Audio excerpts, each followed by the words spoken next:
Valendo. Pronto. Fala, galera, tudo bem com vocês? Mais uma vez estamos aqui com Papo de Torcedor, Papo de Torcedor Esporte, desculpa, mais uma vez falando com vários convidados aí hoje. Hoje vai ser show mais uma vez. Mas antes de dizer o nome do nosso convidado, se você ainda não se inscreveu, se inscreva aí no nosso canal, deixe seu like, aciona aí o sininho, as inscrições, deixa seu comentário, porque hoje promete a nossa live. Gente, estamos aqui com o Deus da raça, Rondinelli, raça rubro-negra, né? A galera do Flamengo aí está ensandecida, porque realmente, Rondinelli, eu queria te agradecer imensamente a oportunidade que o senhor está passando para a gente. Muito obrigado. E antes das considerações iniciais, senhor, bom, falar dos clubes que o senhor passou, Flamengo, Corinthians, Vasco, Atlético Paranaense, se tiver alguma coisa, o senhor vai me corrigindo, né? Mas, assim, a galera vai falar da carreira do senhor, eu tenho certeza disso. O que eu quero perguntar para o senhor é uma coisa assim, muito atual. O que o senhor está fazendo no momento agora em relação ao futebol? Se o senhor está trabalhando com futebol, né? E eu, há pouco tempo atrás, eu vi uma live do Zico dizendo que, a partir do momento que ele viu você jogar, Rondinelli, tudo para ele mudou, né? Tudo para ele, em termos de ídolo, mudou. Ele fala de outros jogadores e tal, mas ele fala o que ele pôde presenciar dentro de campo, vendo você jogar, que para ele foi um divisor de águas assim, gigantesco como profissional e como pessoa. E eu queria que você pudesse tecer um pouquinho sobre esse comentário e suas considerações iniciais, Rondinelli. Muito obrigado, seja muito bem-vindo, meu amigo. Bom, primeiramente, eu agradeço o convite a você, Fábio. O canal é Papo de Futebol, é isso? Papo Torcedor Esportes. É só torcedor que tem aqui, Rondinelli. Papo Torcedor Esportes. e Esportes. Meu boa noite, é um prazer enorme.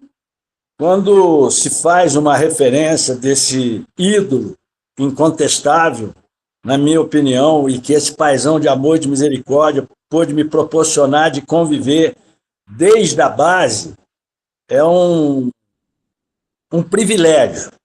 E eu sempre uso algumas frases minhas, agradecer, logicamente, a todos, né, os convidados aqui, ao Arthur, ao Fábio, alguns estão, Leandro, alguns estão meio que Emílio, existe Emílio? Então, se faltou, vocês vão me corrigindo, porque em relação a lembrar dos nomes que estão compondo a mesa desse bate-papo. E eu só tenho a agradecer a todos. Eu sempre usei uma frasezinha que o Zico é muito egoísta em relação ao que ele absorve pelo primeiro nome dele, é Arthur. Aí ele joga todo mundo nesse alfabeto e termina o apelido dele de Zico. Aí eu sempre digo o seguinte, quem teve o privilégio de jogar uma semana, porque passaram jogadores lá na base, ficaram uma semana, ficaram um mês, 2 meses, se sintam privilegiados de ter convivido com esse ser humano, com essa figura. Eu falo de coração, que eu tenho um carinho por ele, pela família dele, os pais, seu Antunes, Dona Matilde, os irmãos, Edu, Antunes, Tunico, Zezé, Nando. Então, gente, eu vou embargar uma hora, vocês vão me desculpar, mas quando eu falo dele, eu falo com uma convicção tremenda de um dos maiores exemplos que eu pude seguir na minha carreira, como ser humano, como pai de família, como um líder que usava um adjetivo nós, ele não usava eu para conversar com o dirigente, para conversar com o supervisor, para alguns da diretoria em reivindicar alguma coisa para o grupo. E até hoje ele tem como exemplo tudo aquilo que ele faz no dia 27 de dezembro, o Jogo das Estrelas. que ele coloca dentro do contexto geral entidades que são favorecidas naquele jogo maravilhoso todo final de ano. Então, a exposição que eu faço desse ser humano é uma coisa que me toca profundamente, e se eu tenho algo em relação a tudo que o Rondinelli é hoje como empresário, juntamente com meu filho, com minha filha, com a minha esposa, naquilo que o futebol, o próprio Flamengo, pôde me proporcionar, e principalmente o respeito que a geração Zico tem aos 12º jogadores que é essa nação rubro-negra. Isso eu falo também com muita gratidão. Então, o Antônio José Rondinelli Tobias, vulgo Rondinelli, Deus da raça, tem uma gratidão mesmo, em relação a tudo aquilo, como pessoa, como família, como amigo. É só gratidão em tudo aquilo que essa profissão maravilhosa pôde nos proporcionar. Então, para finalizar, esse líder é realmente o ser humano que moveu o Flamengo o topo de tudo aquilo que pôde disputar e ser o que é hoje o Flamengo. Então, nós estamos já em outras décadas. Essas décadas novas são também valorosas em relação às conquistas que eles fizeram, mas essa geração Zico, ela foi realmente inconteste. Obrigado aí pelo espaço, a gente vai se aprofundar mais. E me corte aí, porque eu me entusiasmo. Se começar a falar de Zico, nós vamos falar só de Zico, porque ele é o exemplo de tudo que qualquer ser humano que teve seus objetivos dentro da prática do futebol, a referência é essa figura maravilhosa, Arthur Antunes Coimbra. Maravilha. Vou passar a palavra para o Leandro, flamenguista. Agora, como aqui eu disse para o senhor, nós temos aqui de papo de torcedor mesmo. Agora vai ser pergunta de fã daqui para frente. O grau de fã do senhor vai aumentando. Então deixa eu passar logo para o flamenguista, senão ele me mata amanhã quando eu me encontrar. Leandro, por favor, olha ele aí, Leandro, o Deus da raça. Não vai chorar, hein, irmão. Pô, cara. Boa noite a todos, uma boa noite especial para o senhor, seu Rondinelli. Senhor, não sei nem por onde começar. Eu sou flamenguista doente, tenho várias tatuagens do Flamengo. O senhor simboliza tudo que meu pai sempre falou de Flamengo para mim. Meu pai fala do senhor, dizendo que o senhor sempre, estou até com a voz embargada, que o senhor simboliza tudo que o flamenguista gosta de ver em campo. Eu queria fazer uma pergunta para o senhor. Meu pai diz que o senhor fez o gol mais importante da história do Flamengo em 78, que a partir dali começou a geração vitoriosa do Flamengo. Queria dizer qual a lembrança que o senhor tem daquele dia. Olha, a única coisa que faltou, ô Leandro, dentro daquele dia memorável, eu não ter conseguido cair lá na geral, de mergulhar e ir para geral, porque o saudoso, oh meu Deus, que estava jogando de centroavante, ele tinha vindo do Cruzeiro, do Atlético. Me falha a memória do jogador que estava em campo, você vê que ele corre lá no pau da bandeira e eu estava já com a cambalhota, já pronto para me atirar e sair de lá com a sunga só, já estava bom demais, porque o jogo estava realmente se encerrando e naqueles minutos finais eu tive a felicidade, como poderia ter sido escolhido por Deus um outro atleta, mas aquela geração, ela fez por onde ter convicções de tudo aquilo que a gente conheceu com os ex-profissionais que eram da base. Modesto Bria, saudoso, Jobé Meira, hoje está em Tombos, também foi uma pessoa maravilhosa, Walter Miralha, pegamos um paraguaio que também teve uma brilhante carreira como treinador, o senhor Fleitas Solis. Então, a gente aprendeu muito com esses ex-profissionais que sabiam os valores que o Flamengo sempre teve. Então, caberia, logicamente, aos dirigentes, aos presidentes que ali passaram, dar o valor que o Flamengo tem hoje. Então, aquela geração Zico, ela foi realmente confirmada como craque o Flamengo fazia em casa. Tanto que até hoje prevalece isso, que nas bases que o Flamengo tem, hoje sub-20, sub-17, sub-15, sub-12, tem diversos jogadores aí já negociados e partindo para abrilhantar a sua carreira, não só dentro do clube, como já se propondo a ter negócios na Europa. Então, o Flamengo hoje é uma força incomensurável, é uma força que essa nação rubro-negra ela faz com que cheguemos, né, a esse patamar, se usa muito hoje esse adjetivo, aonde o Flamengo merece estar.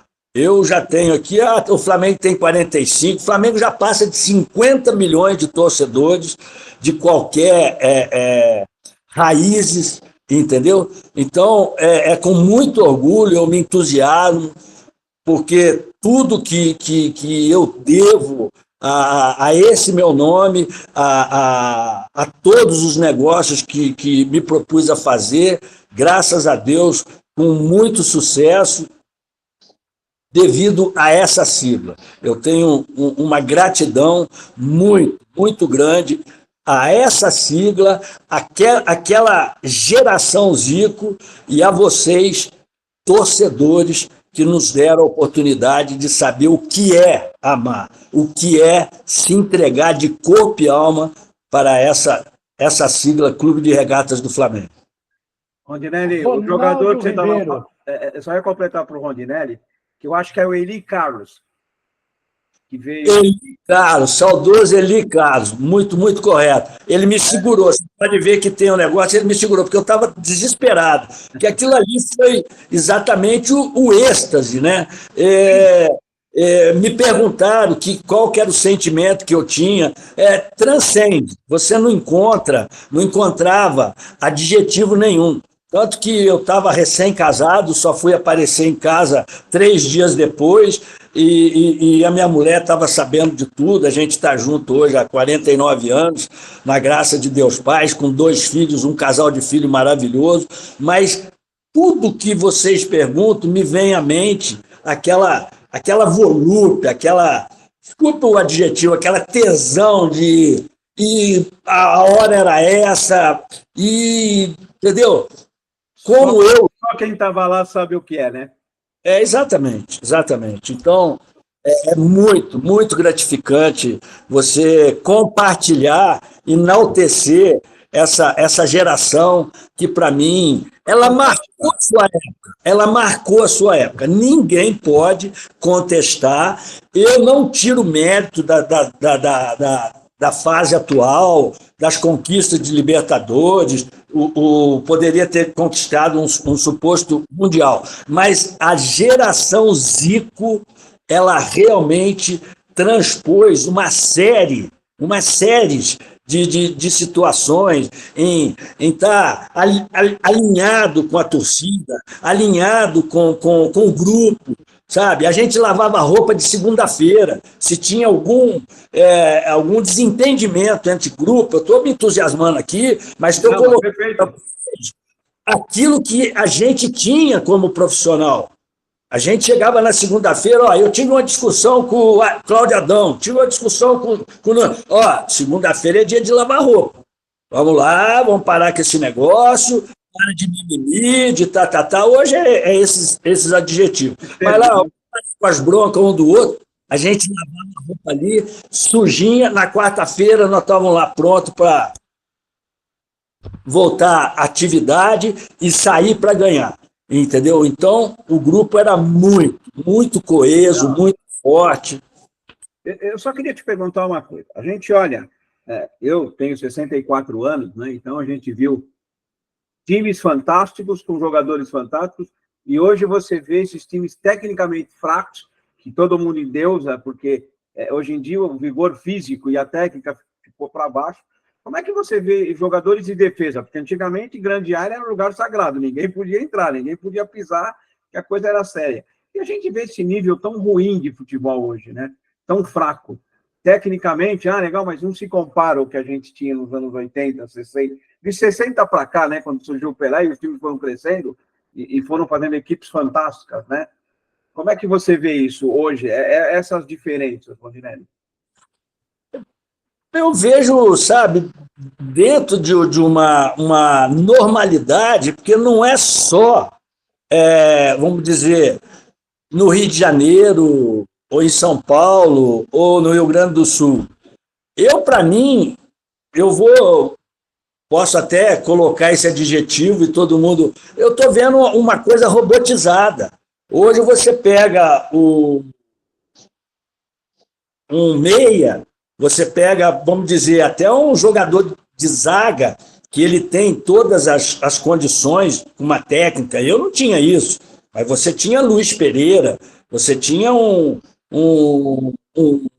Brito, era mais de volúpia, era mais de decisão. Mas você tinha zagueiros que às vezes subia para compartilhar ao meio-campo e até o ataque e definir jogadas.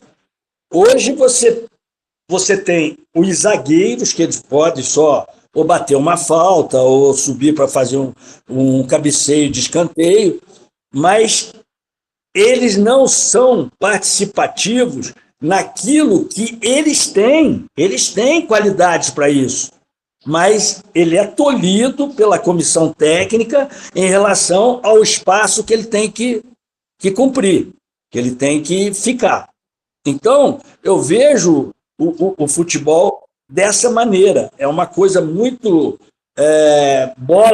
o goleiro faz parte hoje de vir e participar da troca de bola e tal. A gente vê tantos erros, né, cometidos que a participação deles obtiveram esse tipo de resultado, de você querer tocar essa bola de primeira, às vezes você não tem a convicção da batida nessa bola e, de repente, você ocasiona um gol contra, que favorece a equipe adversária. Mas é muito complicado você hoje ficar dando palpite, porque você tem uma crítica muito pesada em relação ao que se joga. E eu vejo as situações, por exemplo, o jogo de ontem, foi ontem, acho que o Flamengo empatou de 1-1 com o Bragantino. No meu modo, no segundo tempo, era para a gente ter criado mais oportunidades, ter empurrado o Bragantino, porque ele decaiu.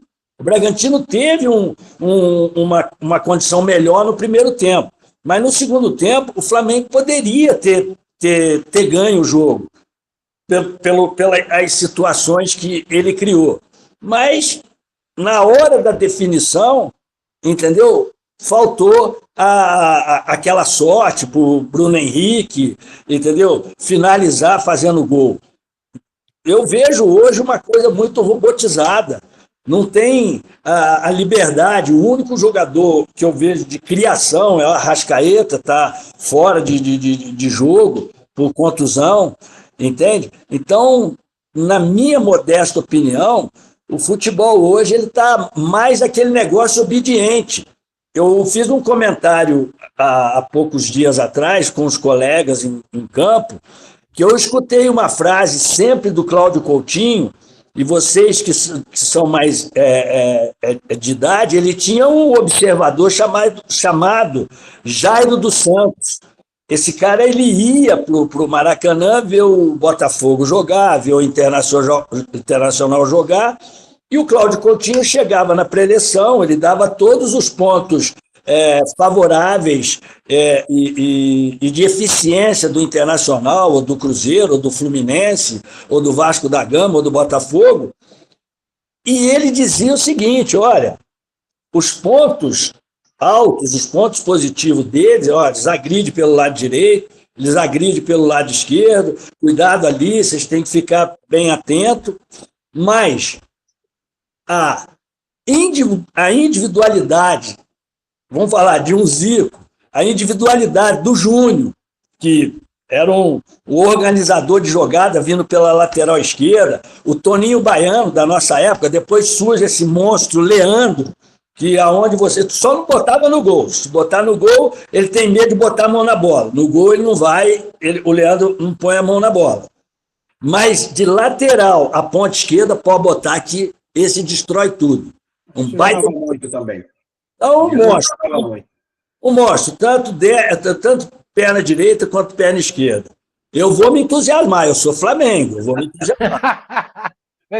Então, o que eu quero, a conclusão que eu quero chegar nessa exposição que você me fez. Gente, o Cláudio Coutinho, sabe como é que ele terminava a preleção? Depois de todos os pontos, e lógico, deixando o Carpegiani liderar a equipe, o Zico, o Júnior, os que criavam a jogada, o Tita com velocidade, de fechar pelo meio, receber essas bolas enfiadas pelo Carpegiani, pelo Zico, pelo Andrade, que o Andrade, você quer resolver o problema, joga no pé do Andrade, acabou. Ele vai botar lá redondinha lá, chega no colega que está ali ao nosso lado. Então, o Cláudio Coutinho terminava e falava assim: olha, gente, eu nunca joguei futebol. Todos vocês sabem, ele era um estudioso, um cara inteligente. Correto? Um cara que teve uma educação militar dentro da Escola de Educação Física do Deserto, era paraquedista e tal. Ficou 5 anos conosco. 5 anos só. 5 anos. De 76 a 81. Época do grande presidente, Márcio Braga. Então, ele virava e falava assim: olha, vocês é que resolvem lá dentro do campo agora. Eu não posso resolver. Eu passei os pontos cruciais e os pontos que vocês podem alavancar para conseguir essa vitória. Amigos, e dali fluía tudo. Em 2, 3 minutos de uma falta, gente, cuidado, o Cafuringa está sendo lançado aqui, hoje, pasmem, hoje eu não vejo um jogador dentro do campo que tem não tem negócio de VAR hoje, tem VAR, lá naquela época não tinha. O VAR às vezes fica 5, 7, 8 minutos. Nesse tempo, você chama teus colegas e fala: olha, gente, o jogo tá mais para nós, para esse lado aqui. O jogo... Nada, é uma discussão assim que não é... Eles preferem ficar brigando. Não é favorável ao coletivo, ao que está ocorrendo. A gente ficava ligado os 90 minutos, que não tinha negócio de vai jogar mais 5, vai jogar mais 10, vai jogar mais 15. Ali deu 45 minutos, acabou. Acabou o jogo, vocês sabem disso. Então não tinha... Hoje modernizou tudo. Então eu vejo que até esses jogadores de criatividade, esses jogadores de habilidade. O Zico era um meio atacante agudo.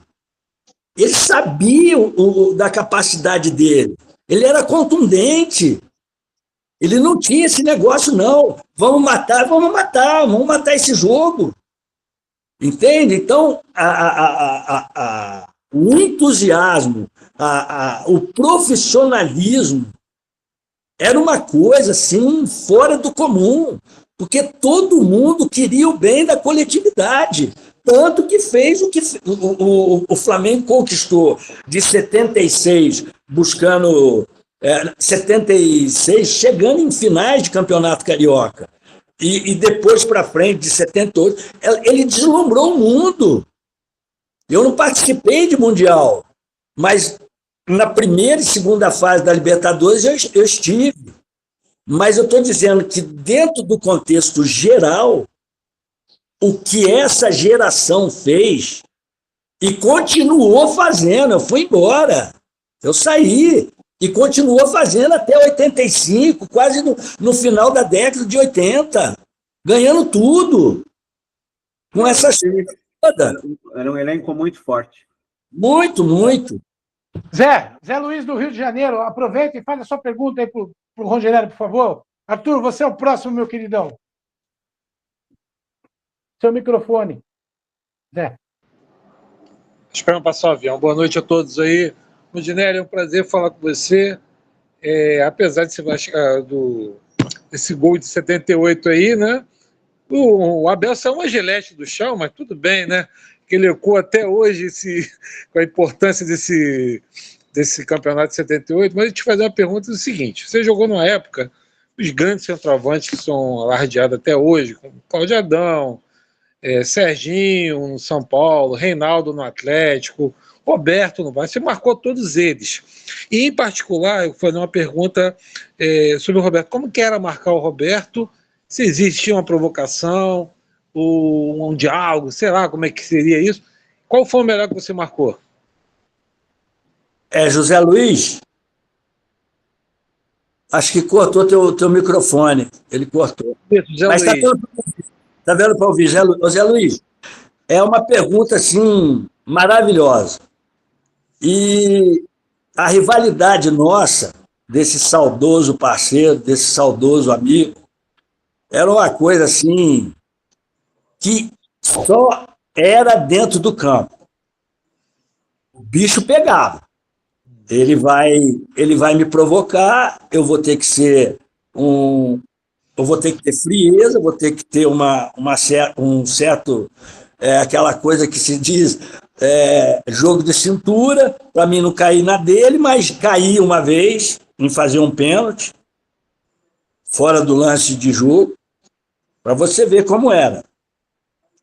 E o outro, Roberto Dinamite, esse foi um dos piores que eu peguei, que foi desde a base, Zé Luiz, desde a base, lá de infantil, aí depois vinha infanto-juvenil, juvenil aspirante profissional. Então, o bicho pegou desde o início da nossa carreira, mas com todo o respeito. E o outro foi de uma habilidade terrível, driblinho curto, que era o Reinaldo, do Atlético Mineiro. Como a gente não pode deixar de citar todos os centroavantes, né? Sérgio Chulapa, o Fischer do Botafogo, incomodava pra caramba. Você pegava o Nilson Dias também, que às vezes eu jogava Fischer, eu jogava Nilson Dias, o próprio Jairzinho jogando, quando não jogava de ponta direita, ele jogava enfiado pelo meio. Então, a gente teve uma série de centroavantes que incomodava. O Palhinha, saudoso, que foi do Atlético Mineiro, Cruzeiro, começou no Cruzeiro, depois teve uma passagem pelo Atlético Mineiro. Então, foram esses centroavantes que foram dando a mim, ao Jaime, ao Manguito, saudoso, ao Dequinha, ao Nelson, que saiu do Guarani, foi jogar comigo no Flamengo.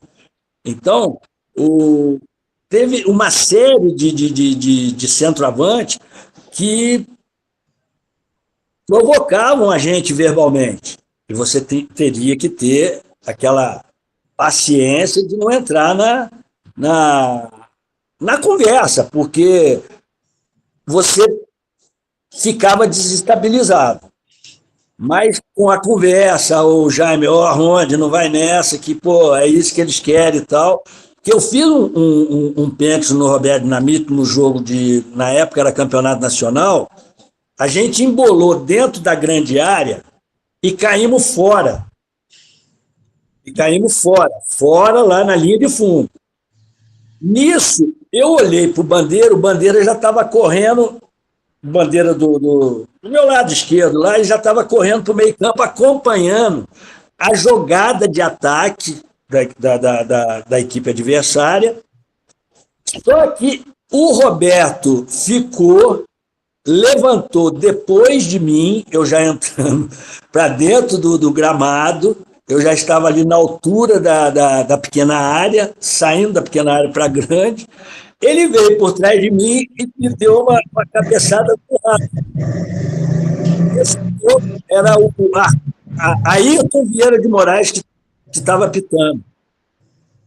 O Ayrton Vieira de Moraes, ele viu o que tinha ocorrido lá fora. Zé, desliga seu microfone. E nisso, o meu tá certo? Beleza, pode.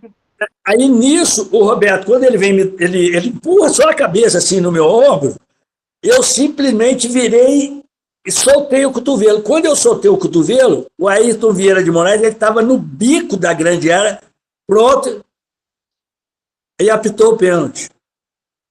Você vê? Então, a minha atitude totalmente errônea, totalmente errada.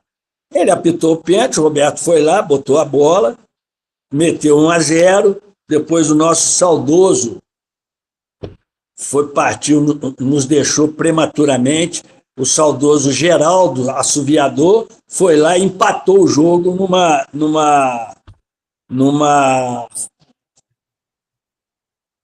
num chute lá do bico da grande área, que pegou na época, se não me engano, era o Andrada, o goleiro do Vasco. Depois é que veio o Mazzaropi. Aí fez um golaço lá, empatou o jogo 1-1. Mas o pior atacante que eu presenciei desde o início da base, todos eles deram problema. Todos eles eram cirúrgicos. Foi o Roberto Dinamite. O Roberto Dinamite, saudoso, uma pessoa que eu tenho um respeito muito grande por ele, pela família dele, mas esse deu um trabalho danado desde o início até o profissional. Arthur Ortega. Rondinelli, obrigado pela presença aqui no Papo de Torcedor Esportes. Eu tenho uma pergunta, eu gosto de fazer perguntas de bastidores, coisa que a gente não vê na televisão, nem em rádio, em nenhum lugar. Qual que é a sua estratégia de jogo dentro de campo? O que você fazia? Antes do jogo começar, você chamava o volante, fala, fica aqui, lateral não sobe muito, goleiro... como é que era esse bate-papo, esse posicionamento? Porque você era um dos líderes do time, né? Certamente, se você chamasse o volante e falasse, fica aqui, o cara não ia sair, dar o primeiro combate. Como é que funcionava isso daí? O papo era bem, vamos falar de cordialidade, porque a gente já tinha essas manhas, a maneira de se dirigir a um companheiro, por exemplo, ao Carpegiani, quando a gente sabia que o ponta... aqueles pontas que davam trabalho, vamos falar, o Lula, que jogou no Fluminense, jogou no Internacional de Porto Alegre, ele era um cara agudo, de levar para cima, Cafuriga, também agudo. O que se fazia? Você sabia que você tinha que fazer aquele contorno. Você segurava o lateral esquerdo, o Jaime caía mais pela esquerda, eu fechava do lado dele aqui assim, você fazia tipo um leque, você abria o leque para poder compor, se posicionar. O posicionamento de zagueiro, ele é fundamental. Eu só sei de um cara que enxerga o jogo melhor que eu. Se chama goleiro. Depois do goleiro, se eu estiver bem posicionado, eu consigo inibir, junto aos meus companheiros, de orientar. Olha, Júnior, olha as costas. Jaime, encosta mais. Ou aí você vai puxando o teu volante para que ele recomponha o setor defensivo. para que você não sofra surpresas de rapidez de quando tem algum atacante rápido. E isso eu estou falando da minha época. Quando surgia pelo lado direito, você, ô Toninho, saudoso Toninho Baiano, né? Aí depois joguei 1 ano e meio com o Leandro. O Leandro era um monstro. Você pode largar ele, o que fazia? Se o Leandro tem habilidade, tem a inteligência de resolver um problema no ataque, eu seguro o Andrade, porque o Leandro subiu. Eu seguro o Andrade pelo lado esquerdo, porque o Júnior é agudo. Ele vai criar alguma situação no ataque. Então, eu falava muito, eu orientava muito e me posicionava. Eu me posicionava muito bem. É lógico, em algumas vezes você falha, mas eu era de antecipação. Eu fazia leitura antes dessa bola chegar. Tem um lance que nós participamos de um jogo festivo para ajudar uma enchente que acho que teve em Belo Horizonte, no Rio de Janeiro, em 76, e nós jogamos contra a seleção brasileira. E o Pelé veio do Cosmo, fez aquela seleção, Félix, saudoso, nosso querido Edson Arantes do Nascimento, saudoso, Jairzinho, pegou os tricampeões de 70. Eu tenho uma foto aqui que o Pelé está esperando uma bola no peito, e daquelas que se chega, eu não tinha como, assim, antecipar. Eu dei um peixinho. A cara dele tá aquela cara de surto. De onde que surgiu isso? Então, eram umas coisas que você tem que ter um raciocínio rápido. Comenta-se muito de uma bola que eu dividi no pé do Rivelino, no bico da pequena área, que ele ia fazer o gol. E eu não conseguia chegar com o pé. Qual que foi o meu ímpeto, o meu raciocínio? De dar um peixinho aonde estava a bola e ele chutar essa bola. Ela bater na minha cara e sair para a linha de fundo. Então, eu nunca fui um jogador de qualidade técnica. Nunca. Eu fui um jogador de posicionamento e cirúrgico, de matar a jogada. Eu não posso deixar o meu centroavante ou algum meia que está do lado dele finalizar. Então, o que eu tenho que ter? Eu tenho que ter tempo de bola, eu tenho que ter uma boa impulsão, onde professores como José Dias, professor Roberto Francalás, professor Lazzaroni, professor Fernando Soares, davam essas condições em treinamentos como o Zico fazia. O Zico era o quê? Por que ele foi exímio batedor de pênalti e exímio batedor de falta? A gente ficava com vergonha de ele pegar aquela barreira móvel, ele colocava lá, chamava o Birajara Alcântara, o Birajara Moto, o Cantarelli, tal, quero bater umas faltinhas aqui, não sei o quê. A gente estava saindo para ir embora para o vestiário, mas que isso? Se ele está fazendo cobrança de falta, cobrança de penalidade, por que nós, de outras posições, eu não posso chamar um preparador, joga 10 bolas aqui no alto para mim sair de cabeça, joga a bola na perna esquerda, que eu não tenho perna esquerda, para mim poder... Entendeu, Arthur? Então, essas situações, dentro do nosso meio, eu vou te falar uma coisa, eu não entendo esse negócio de nós temos que poupar jogadores. Aí é demais na minha cabeça. É muito. O jogador de futebol foi feito para jogar futebol, para jogar bola. O Jorge Jesus, eu participei uma vez lá no Ninho do Urubu, vi uma entrevista dele, ele dando, mas o senhor tem que... Eles foram feitos para jogar futebol, jogador de futebol. Dentro do meu time, eu tenho uns 11 que vão jogar. Eu sei que esses 11 são os melhores. Eles estão prontos para jogar. No decorrer do jogo, ele tem outros, hoje são acho que 11 ou 12 que ficam na reserva. Na nossa época eram 5. E eu ouvi também, não só de Jorge Jesus, como do nosso saudoso Cláudio Coutinho, que você só sai do time que ele tem como titular quando se toma um cartão vermelho, quando se toma o terceiro cartão amarelo, ou expulsão, ou estou analisando como treinador, o meu jogador está com deficiência técnica. Eu vou chamar ele do lado, ó, eu estou há 2 jogos observando você, e eu estou achando que você não está ainda rendendo e tal. Eu vou te segurar um pouco e vou dar oportunidade para outro que está rendendo. Então, nessas 4 situações, é que eu vejo o jogador de futebol ele foi preparado. Ainda mais hoje em dia, tem todo o aparato, ele joga com um negócio lá dentro, lá, que fala, tá em condições, não está em condições. O jogador de futebol ele quer jogar bola.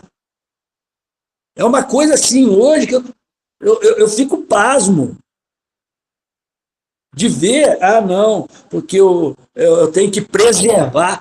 Você vai preservar os jogadores que te moram, preservar a Arrascaeta, sabe? Jogadores de qualidade, você tem que deixar ele roda, meu amigo. Vamos lá. Você não pode, por exemplo, poupar Bruno Henrique. Você tem que botar o cara. Você não pode poupar Pedro. Se eles tiverem esse tipo de situação, concordo. Ó, tomaram o terceiro cartão amarelo, foram expulsos, teve uma contusão. Fora isso, é jogo. Nós, da geração Zico, nós chegamos a fazer no ano, não sei se foi 77 ou 78, a coisa estava burburando em relação a convites de jogos amistosos, e naquela época, vocês sabem, não tinha as empresas que patrocinam hoje, que estão aí em todos os clubes. Naquela época era só a arrecadação do Maracanã, ou muito pouco de empresa. Então, a situação era de ir fazer jogos amistosos para arrecadar uma cota para ajudar no pagamento de um bichinho a mais e do salário dos jogadores. Entende? Então, na nossa situação, se vivia dessa maneira. Nós chegamos no ano de 76 ou 77 a fazer 92 jogos durante o ano, entre campeonato brasileiro, na época começou o campeonato nacional, depois veio brasileiro, depois tinha o carioca, e o resto era amistosos. Teve semana que nós jogamos 4 jogos. Jogou domingo, jogou na terça, jogou na quinta e jogou no sábado.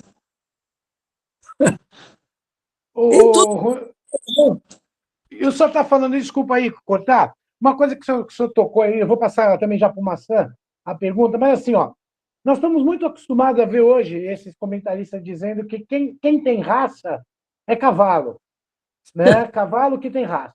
Então, eu queria saber do senhor, ninguém melhor do que o senhor, o Deus da raça, se o senhor pudesse definir para a gente o que é ter raça dentro de campo e por que o senhor acha que o senhor recebeu essa codinome da torcida, o Deus da raça, se o senhor recebeu isso com bom grado e por que ele veio esse apelido, senhor Rondinelli? Ninguém melhor do que o senhor para responder e ensinar para a gente o que é ter raça. É igual argentino? Qual é a diferença, Rondinelli? O que a gente pode encarar hoje em dia como jogador que tem que ter raça dentro de campo?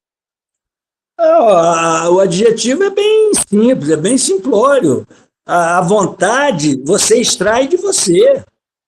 Entendeu? Cada qual pensa uma maneira. Talvez algum comentarista, algum jornalista, ele não deva ter nunca ter tido oportunidade de botar uma chuteira, de receber uma bola de basquete, uma bola. Eu tive uma infância maravilhosa.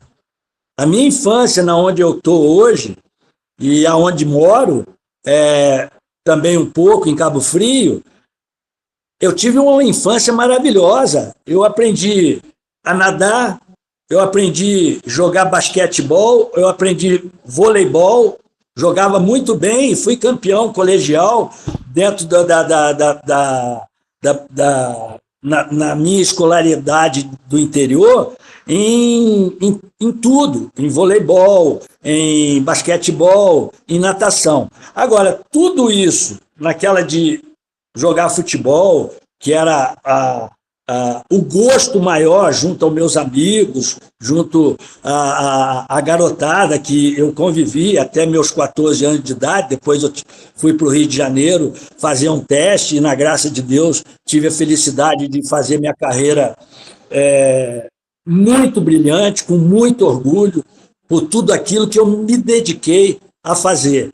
Eu tenho uma frase comigo e ela está aí fincada agora na Flá TV. Eu passei e deixei esse recado, que se eu tivesse morrido em campo por tudo aquilo que eu me determinei a fazer, eu iria morrer feliz da vida, porque eu fiz aquilo que eu mais gostava, que foi honrar o nome da geração Zico, o meu nome, pela minha vontade, pela minha determinação.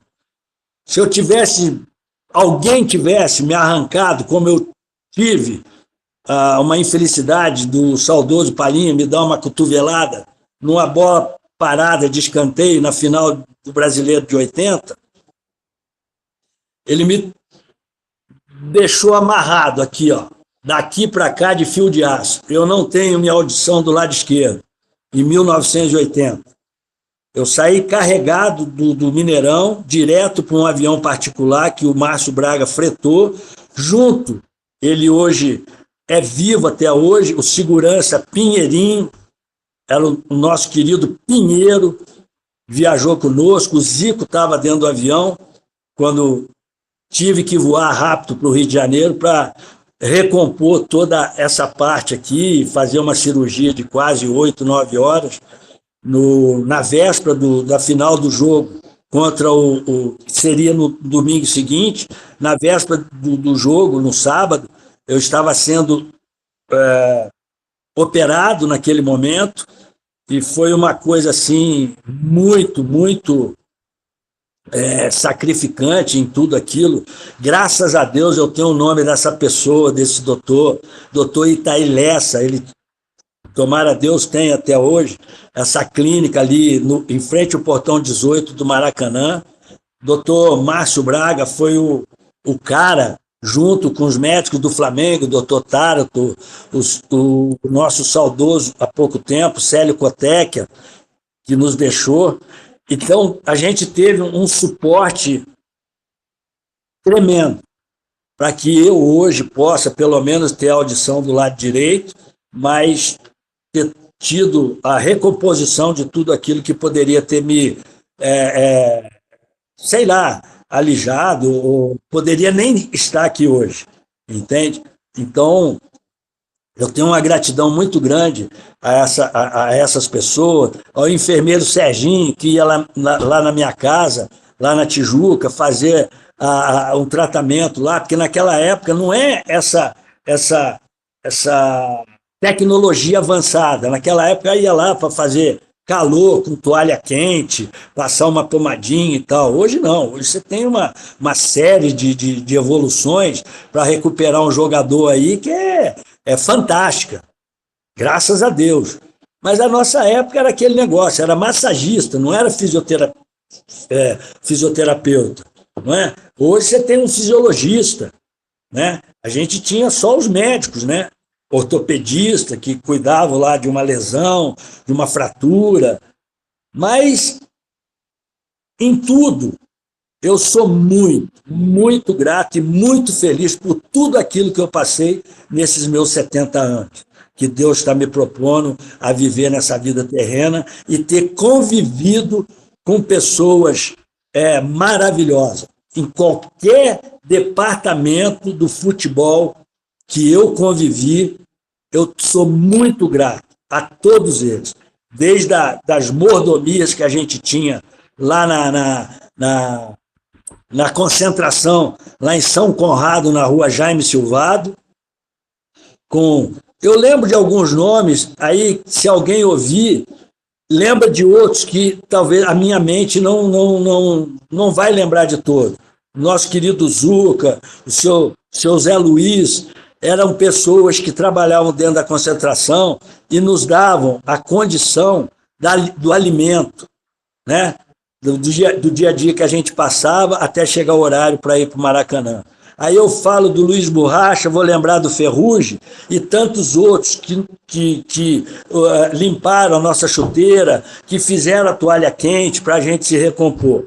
Então, eu sou muito grato ao doutor Tato, ao doutor Célio Coteca, ao presidente Márcio Braga, ao presidente Hélio Maurício, de tantas e tantas outras épocas, porque eles nos deram condições da gente fazer uma história maravilhosa com essa geração Zico. Maravilha. Maçã, Zé Luiz de São Paulo, chegou a sua vez, meu querido. Boa noite. Uma satisfação falar com o senhor Rondinelli. O senhor está me ouvindo bem? Tá tudo bem? Maravilha. Sem querer, o meu xará aí do Rio, vascaíno, Zé Luiz, roubou minha pergunta que eu ia falar dos centroavantes. Mas tudo bem, isso faz parte. Então, eu vou fazer duas perguntas. A primeira, faltou um, eu acho que você deve ter enfrentado bastante, foi o Rei Dadá, né? O Darilson deve ter enfrentado, que também dava trabalho, né? Agora, o outro, você me deixou, sem querer, só me deixou emocionado. O senhor falou do meu tio de 2º grau, que também já nos deixou, foi da categoria de base do Flamengo, o senhor Walter Miralha. Sim. Meu tio de 2º grau. Maravilha, parabéns. A gente aprendeu muito com ele. Foi treinador nosso na base. Isso mesmo. Juntamente com Modesto Bria, Nilton Carnegal. É da época dele. O senhor Walter Miralha, você sabe, seu tio jogou no Flamengo. Jogou. Entendeu? Bom, a gente tem um orgulho muito grande de ter iniciado com ex-profissionais daquela época. Que bom. Ele foi, desculpa te cortar, ele foi um dos primeiros a ir para o mundo árabe, junto com o Parreira, depois o Tele Santana. Ele me contava essa história. Eu estou até meio emocionado, você falou dele, que, aqui em São Paulo, eu sou daqui de São Paulo, sou São Paulino, entendeu? E os meus primos, filhos deles, né? Eles, aqui em São Paulo tinha aquele negócio. O corintiano era flamenguista aí no Rio, o palmeirense era vascaíno e o São Paulino era fluminense. Então, isso nos anos 70, quando a gente era moleque. Sim. E eu comecei a gostar do Flamengo aí no Rio por causa dele, entendeu? Ele me levou na Gávea, eu fui ver treino do Flamengo. Eu joguei futebol, brincando, né? Dentro do clube do Flamengo, entendeu? Então, você me remeteu a uns momentos muito bons. Muito obrigado pela sua atenção, viu?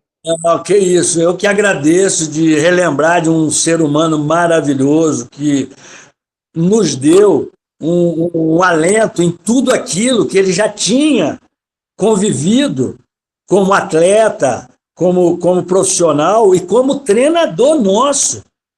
A gente tem um orgulho muito grande de ter convivido com essas pessoas.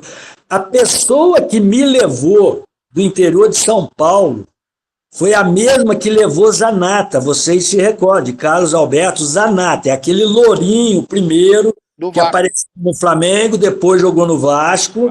Sim. Fui levado daqui da cidade onde eu estou hoje, São José do Rio Pardo, interior de São Paulo, pegada sul de Minas, por um sergipano chamado Antônio Rodrigues de Melo, que jogou junto com o seu Walter Miralha, com o Modesto Bria, na década de 40, 41, 42, até 45, 46. E ele veio pousar na minha terra para tomar conta de jogadores iniciantes. Se falava na época, né, amadores, campeonato amadores, e ele ficou por muito tempo. Foi ele quem levou o Zanata, primeiro, em 61, 62, e depois eu em 68. Então, todas essas pessoas das quais a gente está citando, eles tiveram uma experiência, uma vivência profissional, porque o Velal também foi Ele foi reserva do Zizinho, era um ponta esquerdo. E fez um trabalho por onde passou e sendo descobridor de talentos. Não só, depois também levou Marco Ocanha, um ponta-direita, levou Armando Favoreto, um quarto zagueiro, né? Então, eles deram oportunidade em relação a tudo aquilo que eles conheciam na praticidade do futebol. Isso era um quê de ex-atletas. Se você... eu vou citar, eu fui descobridor do Andrezinho, que fez uma base no Flamengo. Hoje ele é um sucesso como diretor de futebol e administrador da base do Nova Iguaçu. Chegaram a ser, se não me engano, vice-campeões do Carioca. Exato. O Nova Iguaçu. Então, o Andrezinho é um talento que foi pensado aqui no interior de São Paulo, e eu dei essa oportunidade de ele seguir uma carreira brilhante, uma carreira maravilhosa. Então, a vida é exatamente isso, é uma troca de tudo aquilo que você recebe, fazer com seu irmão. Maravilha. Nós estamos agora no finalzinho, seu Rondinelli, aí do nosso programa, para anotar. Luciano, se você quiser fazer sua pergunta aí, tem que ser uma base de ping-pong para que a gente possa liberar, tá? O seu Rondinelli aí, que gentilmente hoje aí nos deu essa graça, essa honra de poder ter estar com a gente aí nesse bate-papo. Vamos lá, Luciano, por favor. Boa noite. Então, é um prazer falar com o seu Rondinelli, né? Um ex-atleta da época romântica do futebol que a gente acompanhou. Eu tenho 53 anos, ele era garotinho ainda, mas lembro dos jogos dele, daquele Flamengo maravilhoso que a gente viu. Eu só queria perguntar uma coisa, uma curiosidade, porque já estava mais no fim da década de 70, início da de 80, se ele chegou a marcar o Careca. Peguei sim, peguei o Careca umas 2 vezes, uma no Maracanã e outra lá em Campinas, ele jogando pelo Guarani.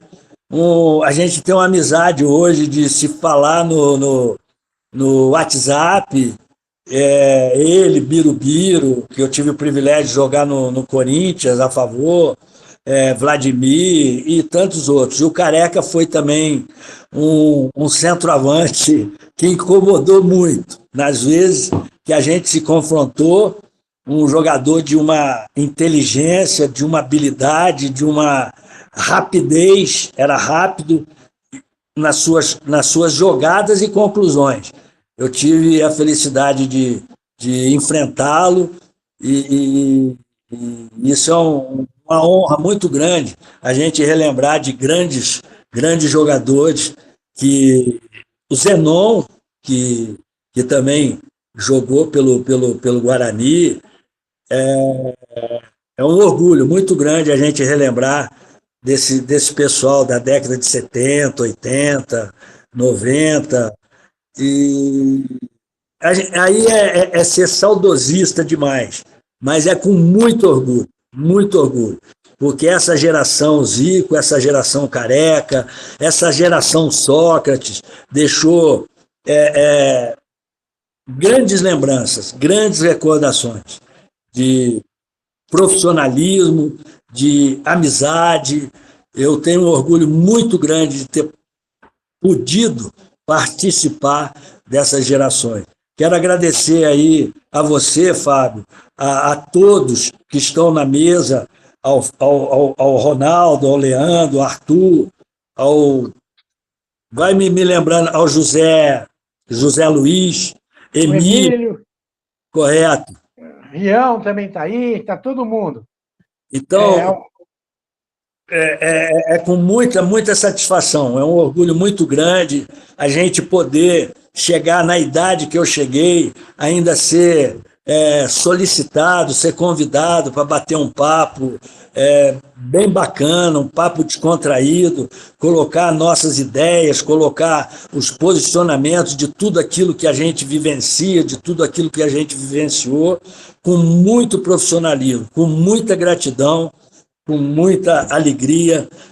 Desejar a todos vocês saúde, que é um dos adjetivos que eu mais prego hoje para minha família, para os meus amigos, porque não tendo saúde, a coisa é muito complicada. Então, saúde a todos, que Deus abençoe a todos e que a gente possa, em breve, estar aí sendo convidado e participar com esse bate-papo muito gostoso. Um forte abraço a todos vocês, que Deus abençoe não só vocês, a família de vocês também. Um forte abraço. Amém. Amém. Muito obrigado, senhor Rondinelli. Agradeço de montão a participação do senhor. Agradeço a todos que mais uma vez puderam prestigiar a gente. Senhor Rondinelli, a galera daqui a pouco começa a mandar para a gente os comentários em relação à live. Vou enviar tudo para o senhor aí, para o senhor ficar ciente aí, tá bom? Gente, aquele abraço. Parabéns, Rondinelli. Desculpe aí, qualquer coisa. Um abração. Quando precisar, estamos juntos. Obrigado, Fabio, desculpa a nossa simplicidade, depois não. Eu só queria aproveitar que estão meus amigos, o pessoal que está na live com a gente, quem puder. Quinta-feira, a gente vai ter um programa especial, o Papo Reto, o nosso amigo Luciano Castelon, falando um pouco sobre traumas de cabeça e problemas dentários que causam tantos problemas a jogadores, atletas e a nós, seres humanos comuns. Então, quem tiver a oportunidade, não perca, não. Um negócio muito bacana, uma explicação muito legal, que o Luciano nos deu a alegria de participar. Então, quem puder, quinta-feira, no YouTube, Papo Reto, com Luciano Castelão. Às 19 horas. Papo Reto. É isso aí. Obrigado, Papo gente. Reto. Fica com Deus. Aquele abraço a todos. Abraço, Rondinelli. Pode mexer na máquina aí. Obrigado, Rondinelli. Fica com Deus, gente. Aquele abração.